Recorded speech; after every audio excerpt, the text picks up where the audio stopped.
अब सोहन लाल जी जो किसी गांव में एक झुग्गी झोपड़ी बनाकर रहते हैं, बेचारे रोज दिहाड़ी मजदूरी करके किसी तरह से 2 वक्त की रोटी बनाते हैं। लेकिन अब सोहन लाल को अचानक से कोर्ट से एक समन आता है। तब जाके लोगों को पता चलता है कि उनके नाम पर गांव में कई एकड़ जमीन और करोड़ों की एक बड़ी कोठी रजिस्टर्ड है। अब जिसके 2 जून के खाने का ठिकाना नहीं था, उनके नाम पर एकड़ एकड़ जमीन और शहरों में एक आलीशान कोठी। सुनने में थोड़ा सा अजीब तो लगता ही है, लेकिन यही है देश का सबसे बड़ा रियल एस्टेट गेम, यानी बेनामी प्रॉपर्टी का खेल। दरअसल वो प्रॉपर्टी सोहन लाल की नहीं बल्कि शहर के किसी धन्ना सेठ की है, जिसने टैक्स डिपार्टमेंट के डर से इसे सोहन लाल के नाम पर करके रखा है। तो रजिस्ट्री पर तो नाम सोहन लाल का है, लेकिन इसका असली मालिक है वो धन्ना सेठ। पर अब सीबीडीटी यानी central board of direct taxes ने इसी तरह की प्रॉब्लम को सॉल्व करने के लिए एक बड़ी सिफारिश की है। क्या है ये सिफारिशें और कैसे ये रिकमेंडेशंस इन बेनामी प्रॉपर्टी के खेल की कमर तोड़ सकती है, चलिए इस वीडियो में मैं आपको बताती हूँ। Hello and welcome to Money 9, मैं हूँ मीनू शर्मा। जब से हमारा देश आजाद हुआ है तब से ही सरकार लैंड रिफॉर्म्स को लेकर कई प्रयास कर रही है, पर इन सब में जो सबसे बड़ी दिक्कत आई थी वो है बेनामी रजिस्ट्रेशन की। पहले समझ लेते हैं कि क्या है ये बेनामी प्रॉपर्टी।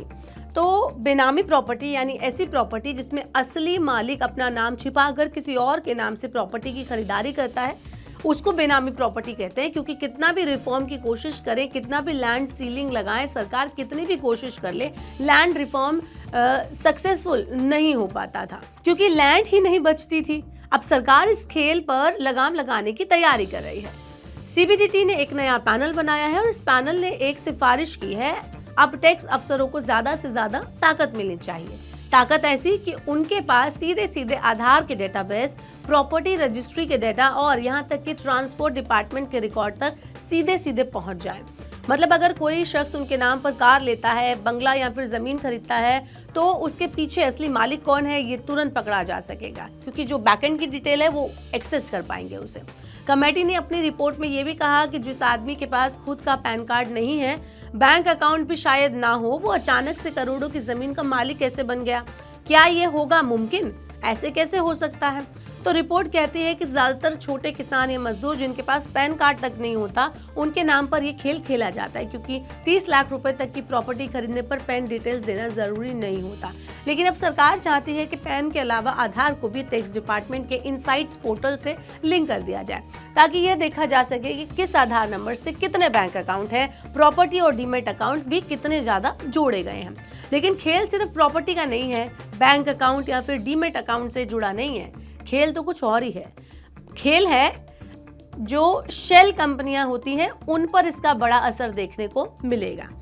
आपको बता दें कि शेल कंपनियां वो कंपनियां कहलाई जाती हैं जिनके पास कोई रियल बिजनेस नहीं होता, पर इनकम हो रही होती है। इसके अलावा प्रॉफिट भी उनको हो रहा होता है। इसके नाम पर प्रॉपर्टीज खरीदी जा रही हैं, और असल में इन कंपनीज का मालिक कौन है ये कोई नहीं जानता।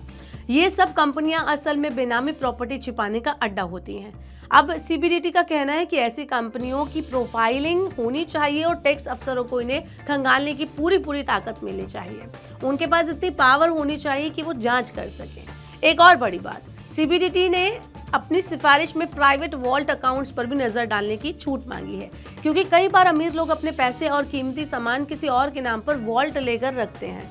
इसके अलावा सीबीडीटी ने क्रिप्टो करेंसी जैसे नए हथकंडों पर भी नजर रखने की सिफारिश की है, और FIU यानी कि फाइनेंशियल इंटेलिजेंस यूनिट से आने वाले सस्पिशियस ट्रांजैक्शंस रिपोर्ट का भी रियल टाइम मॉनिटरिंग हो, ये भी मांग की है, ताकि फर्जी अकाउंट्स पकड़े जा सके। इतना ही नहीं, सीबीडीटी के पैनल ने एक बात और सुझाई है कि अगर किसी को इससे प्राइवेसी खत्म होने की चिंता है, तो अफसरों को सिर्फ व्यू ओनली का एक्सेस दिया जाए, जिससे वो डॉक्यूमेंट्स को देख सके, मिसयूज ना कर सके, और बेनामी दारों के नाम से खरीदारी की गई जो प्रॉपर्टी है और बैंक अकाउंट है उनको पकड़ सके।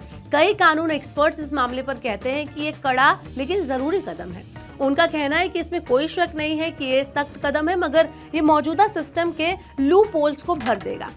अब सवाल लेकिन यही है कि क्या नया कानून इतना रिजिड होगा जिसमें हर कोई फंस जाएगा, या फिर सिर्फ ये कानून उन्हीं को पकड़ेगा जो वाकई में गलत कर रहे होंगे? तो इस पर एक्सपर्ट्स कहते हैं कि ये जरूरी है कि ये नया कानून सबके लिए इक्वल हो और बेनामी प्रॉपर्टी पर लगाम लगा सके, लेकिन ये इतना स्ट्रिक्ट भी ना हो कि हर छोटे बड़े टैक्स पेयर को परेशानी में डाल दे। तो साफ है कि बेनामी प्रॉपर्टी का खेल अब ज्यादा दिन नहीं चलेगा। सरकार डेटा के जरिए इसको छुपाने और छुपाने का जो खेल है उसको खत्म करना चाहती है। अब चाहे वो झुग्गी वाले का नाम हो या फिर किसी किसान का, अगर उसके पीछे कोई और नाम छिपा है या उसका कोई दूसरा असली मालिक है तो अब वो बच नहीं पाएगा। वेल, आपका इस बारे में क्या कहना है, आप हमें कमेंट बॉक्स में बता सकते हैं। और ऐसे और वीडियोस के लिए देखते रहिए मनी 9 और सब्सक्राइब करें मनी 9 का यूट्यूब चैनल।